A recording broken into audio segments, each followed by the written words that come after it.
Hey, what's up you guys, it's Dorothy and welcome back to my channel. In today's video, we're going to go into chapter 31 of One of Us Back by Karen M. McManus, so let's get right into this video. This video may contain sensitive topics and foul language. If you do not wish to continue, I suggest you click off the video now. You have been warned. Phoebe, Tuesday, July 21st. When a key turns in the lock, Emma and I both jump as though a gun went off. We've been on edge ever since finding Reggie's necklace in Owen's backpack Saturday night.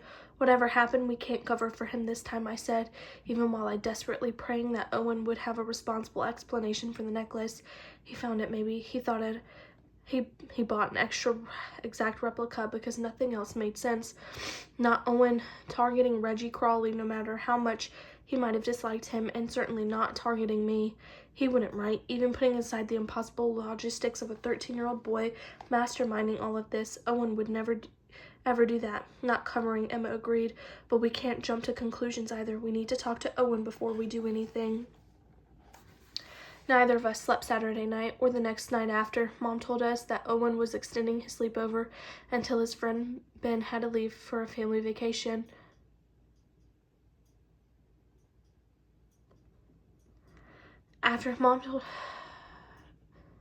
And then last night, Maeve sent a text to the Murder Club group chat. All points bulletin for Chelsea Alton, who it turns out, is not in Oxford.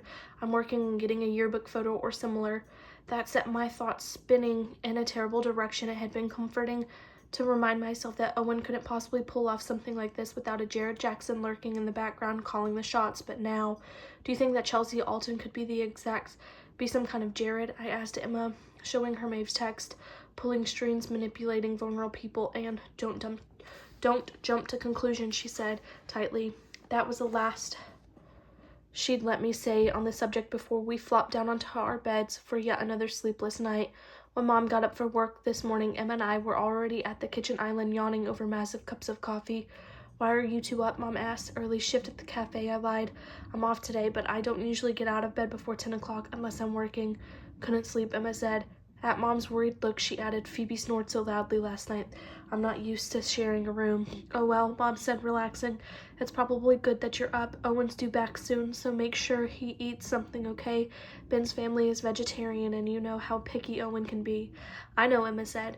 Now Emma and I are sitting ramrod straight on stools behind the kitchen island, watching the door lock on our deadbolt turn with agonizing slowness. Oh God, Emma murmurs. It's like we're in a horror movie, isn't it? For the past 3 months, I say. The door creaks open and Owen steps inside, a blue duffel bag slung over one shoulder. His strawberry blonde hair hangs in his eyes, and the t-shirt he's probably been wearing since Saturday is a wrinkled mess. Hey, he grunts at Emma and me, shoving his keys into his pocket as he heads for his bedroom. Not so fast, Emma says, in her most commanding voice. It used to make me snap to attention when we were younger, but Owen doesn't even hesitate. I'm tired. I need sleep. He yawns, pulling his door open. When it clicks shut behind him, the tiny noise feels like a slap in the face after everything we've done for him, even if he didn't know we were doing it. The nerve of him, I say, jumping to my feet and pulling Owen's backpack off the floor. I stride for my brother's room with Emma at my heels. They then loudly rap at the door and shove it open before Owen has a chance to answer. What are you doing? He yelps. He's sitting on his bed with one sneaker off as he glares at me as he unties the other one. Get out, I'm going to sleep. Not till you explain this. I drop his backpack onto the rug and settle myself down beside it. Keeping a watchful eye on my brother's face, Emma sits next to me, her expression grave. Owen scowls. What are you doing with my stuff? He lunges for the strap, but I lift the backpack out of his reach. Emma plucks it from my grasp and fishes in the front pocket. You guys suck, Owen complains, shoving at my arm. Give it back. He's on the floor now, tugging at the backpack with both hands as he falls backward when Emma lets go. Why do you have this? She asks. Holding up Reggie's necklace, the silver beads rattle against one another, and I turn my gaze to Owen to see his reaction. What's that? He asks, sitting up, and he looks genuinely baffled. You tell us, Emma says. Tell you what? Owen asks. Why'd you put that in my backpack? We didn't, I say. We found it there. The scowl returns to Owen's face. You can't go through my stuff. Too late, I say, taking the necklace from Emma. You need to tell us how you got this, Owen. I didn't get it, he says irritably. It's not mine. Emma and I exchange glances. I've been bracing myself for all kinds of reactions from Owen, but I wasn't expecting his typical sulness. He doesn't look guilty or afraid. He looks annoyed. Are you telling us that you don't recognize this? Emma asks. Yeah, that's what I'm telling you. Then why was it in your backpack, she asks. Owen shrugs. How should I know? Maybe it was there when we got it from Goodwill and I never noticed. Owen, I say carefully, folding the necklace into my palm. This necklace belonged to Reggie Crawley. It went missing when he did, and his parents have been looking for it. Owen blinks. Reggie? But I don't get it.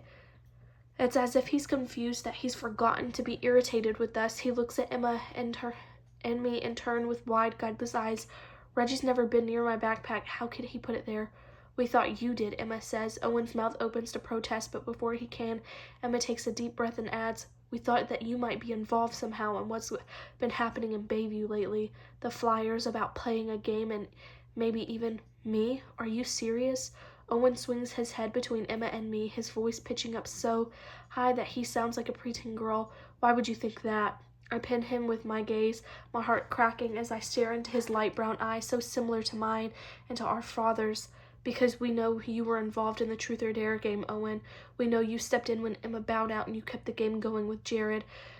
When we read that chat transcripts with Emma's lawyer, there was a message that spelled the word bizarre as Bazaar, just like you did when we practiced for your spelling bee. Owen doesn't say a word, but his eyes get shiny, his cheeks flame. Emma and I have protected you. We pretended not to understand what it meant, and we let Emma take the fall, But before I can get out another word, my brother bursts into a noisy sobs, and that makes his entire body shake. He draws his knees to his chest and wraps his arms around them, crying like he used to when he was overtired, toddler, harder even than he did at Dad's funeral. For a few beats, Emma and I both took too shocked to move. Then we're on either side of him, propping him up as he sags against us. Never imagined for 1 second that Nate's roommate could be involved in any of this, but then again, she was Reggie's roommate too. When exactly was this, I ask? Was it after Reggie died? Yeah, it was. Owen scrunches his face. Last weekend, I think. Nate knows the girl, Emma asks. Nate lives with the girl, and Reggie did too, I say. What had Maeve's latest text said again? All points bulletin for Chelsea Alton, who, as it turns out, is not in Oxford. It's raining. What's her deal, Emma asks. I don't know.